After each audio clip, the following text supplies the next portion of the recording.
It's been described as magnificent, luxurious, and potentially not safe enough for a U.S. president. The new Air Force One has been something of a passion project for Donald Trump, but its first international flight has brought a fair amount of turbulence, and the rush to get it ready has led to doubts over its security. Qatar gifted the Boeing 747 to the U.S. president last year, decked out in colors personally approved by Trump himself. The plane has been extensively retrofitted to bring it up to Air Force One standard. For security reasons, there are very few pictures of the interior, but reporters who traveled on board as part of its maiden flight over Mount Rushmore say it's bigger and more luxurious than the old model. Now, earlier this week, the new plane made its international debut at the NATO summit in Turkey. But when the latest round of tit-for-tat strikes with Iran broke out during the summit, the U.S. president abruptly switched aircraft and left Turkey on the old Air Force One. The New York Times then reported that the swap was made at the request of the Secret Service as a security precaution.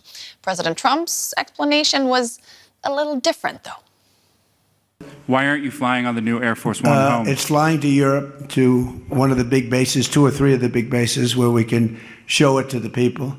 And we'll be going home by normal methods. But we have it going to Europe, to a couple of bases, actually one in particular, but it's going to go to a couple of bases stop so the soldiers can see it, because it's truly magnificent. Yeah, please.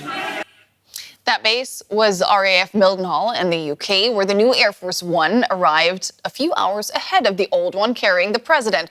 The world was then left to watch the curious spectacle of a U.S. president walking out of one presidential plane, crossing the tarmac, and getting into another, sparking intense speculation about the safety of the new Qatari jet. Speaking to U.S. media, officials briefed on the matter said that the Qatari plane lacked some of the old one's defensive countermeasures, including advanced anti-missile capabilities.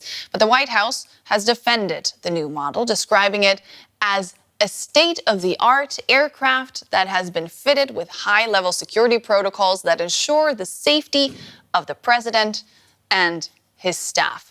Now, since the plane was first gifted, President Trump has demanded that the work to convert it into Air Force One be completed as quickly as possible. But retrofitting a plane with all the bells and whistles befitting a U.S. president is a difficult task, and not one that can be rushed, no matter how quickly the president wants it. Let's keep talking about this and bring in Richard Aboulafia. He's the managing director of the U.S.-based aerospace and defense consultancy AeroDynamic Advisory. He joins us tonight from the UK. Welcome, Richard. It's great to have you on the show. Now, you have called the idea that this aircraft could be fully converted in 10 months for under $400 million laughable. Why? Well, first of all, we've got many past examples of aircraft being turned into Air Force Ones with this level of capability. It takes years, not months. And of course, it takes way over $1 billion. It's a very impressive feat. But it's also important to remember that this is not time that was spent and money that was spent just missionizing the aircraft. Air Force One is typically built and stored in a very safe and monitored production process, a very high level of security. And here you've got an aircraft that for years was frankly in a dangerous neighborhood. So they had to spend time probably taking apart many of the systems and structures to scan for bugs, trackers, whatever else. That would have eaten up a lot of the time needed to also missionize the aircraft. Yeah. After that process was then completed, what are the most important capabilities that cannot realistically be installed and properly tested, of course, on that timetable? Yeah, I mean, there's basically 2 different buckets there. One is, as you say, the self-protection systems, the electronic countermeasures, chaff and flare dispensers in the event it comes under attack by missiles, and electromagnetic pulse hardening. That is enormously expensive and time-consuming. That's in the event, of course, of a nuclear blast or something like that. The second bucket, if you will, of missionization is creating the secure and extremely elaborate communication suite needed to speak in an encrypted way with battlefield commanders all over the globe, both US and allied. As you imagine, that's tremendously time consuming and expensive too as a process. Now, despite the criticisms and the security concerns, the White House calls this a state-of-the-art presidential aircraft. Is that accurate in your opinion, or is this really just a luxury jet with some Air Force One capabilities? It seems like they went for luxury. And to be fair, the Air Force doesn't do luxury. The Air Force can spec out requirements, come up with contracts, and of course, what needs to be done to missionize the aircraft, and of course, enable contractors to move forward on all those huge projects.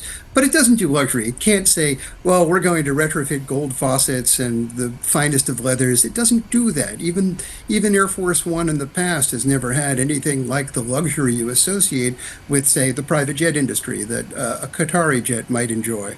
So I think most likely they looked at it and said, yeah, we want the luxury. We'll worry about the rest of that later. The Air Force says the new plane meets the required presidential standards while also acknowledging that some systems were left off. How can both statements be true? They really can't. And it's not just the systems left off. It's the level of integration. It's one thing to bolt on, say, an electronic countermeasure system or some sort of anti-missile evasion system. It's another thing to have it all fused and integrated in a way that responds holistically to threats, and ditto for the communication systems too. So bolting on a few capabilities, a few systems is not the same as fully wiring up a plane and making it all act as a whole. So what do we make of this? Does the decision to use the older aircraft for the flight returning from Turkey suggest that the bridge plane, I'm going to call it, is suitable for routine travel only, but not for a heightened threat environment? What do you think? I think that sounds exactly right. Give a bit of an optimist. I'm glad that, smart people prevailed here and said, yeah, given the circumstances, given the neighborhood, given the resumption of hostilities in the Gulf and whatever else, don't do this. And I suspect we'll see that more to come. As a matter of fact, quite frankly, I suspect that when the new Air Force One comes online, it's after years of delays, it's going to be ready sometime around 2028. Then this plane will simply be parked somewhere, sort of an interim and frankly downgraded capability. Looking at this entire situation, what do you think was the biggest mistake in this process that led us here to this truly bizarre situation? I never understood its existence, to be honest. I mean, there was a new Air Force One recapitalization program in the works. Now, admittedly, it was delayed, but it does have all of the capabilities, or will have all the capabilities and missionization you expect in an Air Force One. In the meantime, there was absolutely nothing wrong with the previous aircraft. Admittedly, they were old, but there are plenty of aircraft that fly. It's not like you fly these things terribly often. They're not flown to the thousands of hours per year you get with an airliner. So this was just a case of a president who said, I want the luxury you associate with a true private jet, ideally one spec'd out by one of the richest countries in the world. Let's go with it as an interim aircraft.